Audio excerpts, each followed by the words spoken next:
देखते हैं कि कुछ कपल्स में बहुत ज़्यादा फ्रीक्वेंट मिसकैरेजेस हो रहे होते हैं। कॉन्टिन्यूसली मिसकैरेजेस के कॉजेज़ क्या होते हैं? उसको कोई मेडिकल डिसऑर्डर तो नहीं है, जैसे थायराइड का प्रॉब्लम है या अनकंट्रोल्ड डायबिटीज़ है। तीसरी चीज़ ये कि तो इसको इन्वेस्टिगेट किस स्टेज पे कर लेना चाहिए कि किस कॉजेज़ की वजह से हो रहा है? वो फिर मिसकैरेज की हिस्ट्री पे बहुत डिपेंड करता है कि वो कब हुआ है, पहले 3 माह में हुआ है, बच्चे की धड़कन आई थी या नहीं आई थी। बाज़ औक़ात प्रोजेस्टेरोन सपोर्ट के लैक की वजह से भी मिसकैरेज होता है। तो ये जो बार-बार मिसकैरेजेस हो रहे होते हैं, जो भी आपने कॉजेज़ बताए जी। उनकी वजह से, तो इसके क्या ट्रीटमेंट ऑप्शंस अवेलेबल हैं? अस्सलाम वालेकुम। आज हमारे साथ मौजूद हैं गायनेकोलॉजिस्ट डॉक्टर सायरा ज़ीशान। कैसी हैं आप? अल्हम्दुलिल्लाह। सबसे पहले आप अपना इंट्रोडक्शन करवा दें और आपसे कंसल्टेशंस कैसे बुक कर सकते हैं वो गाइड करते हैं। मेरा नाम डॉक्टर सायरा ज़ीशान है, मैं एसोसिएट प्रोफ़ेसर हूँ। मुझसे कंसल्टेशन के लिए आप मरहम के प्लेटफ़ॉर्म के थ्रू अप्रोच कीजिए। वीडियो कंसल्टेशन और इन क्लिनिक दोनों की फ़ैसिलिटी अवेलेबल है। Thank you. ऑलराइट। अच्छा, आज हमने जिस टॉपिक पे बात करनी है वो ये है कि हम देखते हैं कि कुछ कपल्स में बहुत ज़्यादा फ्रीक्वेंट मिसकैरेजेस हो रहे होते हैं। मतलब वो जितनी भी बार कंसीव करने की ट्राई कर रहे होते हैं लेकिन कॉन्टिन्यूसली वो एक मिस चीज़ रिपीट हो रही होती है।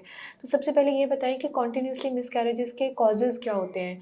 अंडरलाइंग कॉजेज़ भी और इसके अलावा जो बेसिक हैं वो भी। देखिए, मिसकैरेजेस में सबसे पहले तो वुमेन की एज बहुत मैटर करती है।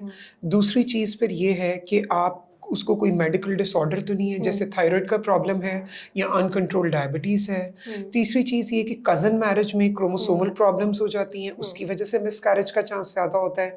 फिर उसके अलावा कुछ लोगों की बॉडी में क्लॉट बनाने की टेंडेंसी ज़्यादा होती है, कुछ में इनहेरिटेड होती है, कुछ में एक्वायर्ड होती है, जिसको हम एपीएलएस कहते हैं। इसके अलावा बाज़ औक़ात यूट्रस के अंदर कोई एनाटॉमिकल ऐसा प्रॉब्लम होता है कि प्रेगनेंसी 4-5 मंथ से आगे नहीं चल सकती, जिसमें उसके अंदर कोई सेप्टम है या उसका यूट्रस का आमतौर पे जिसको हम सर्वाइकल वीकनेस कहते हैं, कोई कोलेजन का प्रॉब्लम है या किसी वजह से।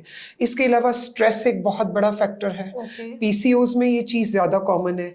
तो इस तरह की बहुत सी वजूहात हैं, लेकिन अगर तो कोई एक मिसकैरेज हो रहा है तो उसको हम स्पोरेडिक कंसिडर करते हैं।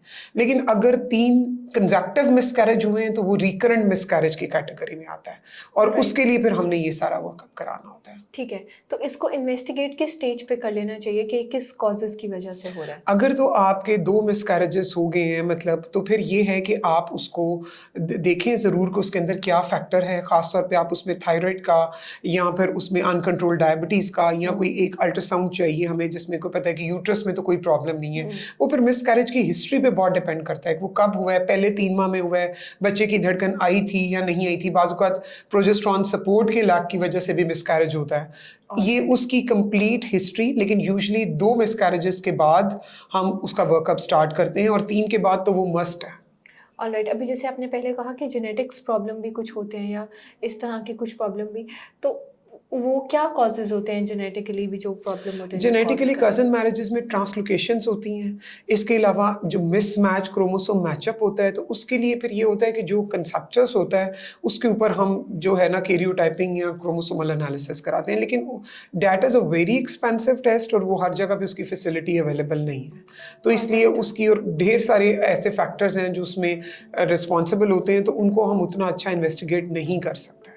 Alright, okay. तो ये जो बार-बार मिसकैरेजेस हो रहे होते हैं, वो जो भी आपने कॉजेज़ बताए जी। उनकी वजह से, तो इसके क्या ट्रीटमेंट ऑप्शंस अवेलेबल हैं जिनको ट्रीट देखिए, किया इसकी जा सकता ट्रीटमेंट जो है वो कॉज़ रिलेटेड है। अगर पीसीओएस का प्रॉब्लम है तो उसमें सबसे इम्पोर्टेंट है वेट रिडक्शन, ठीक है, हेल्दी लाइफ़स्टाइल। अगर थायराइड डिज़ीज़ है तो थायराइड की मेडिकेशन अवेलेबल है। इसी तरह डायबिटीज़ को आपने कंट्रोल करना है। अर्ली प्रेगनेंसी में आपने प्रोजेस्टेरोन सपोर्ट देनी है, आपने पेशेंट को साइकोलॉजिकल सपोर्ट देनी है, उसको स्ट्रेस ना हो। उसके बाद अगर यूट्रस के अंदर इस तरह का प्रॉब्लम है कि जैसे बच्चेदानी का मुँह वक़्त से पहले खुल जाता है, तो उसके लिए सर्वाइकल सर्कलॉजिक स्टिच है जो हम लगाते हैं।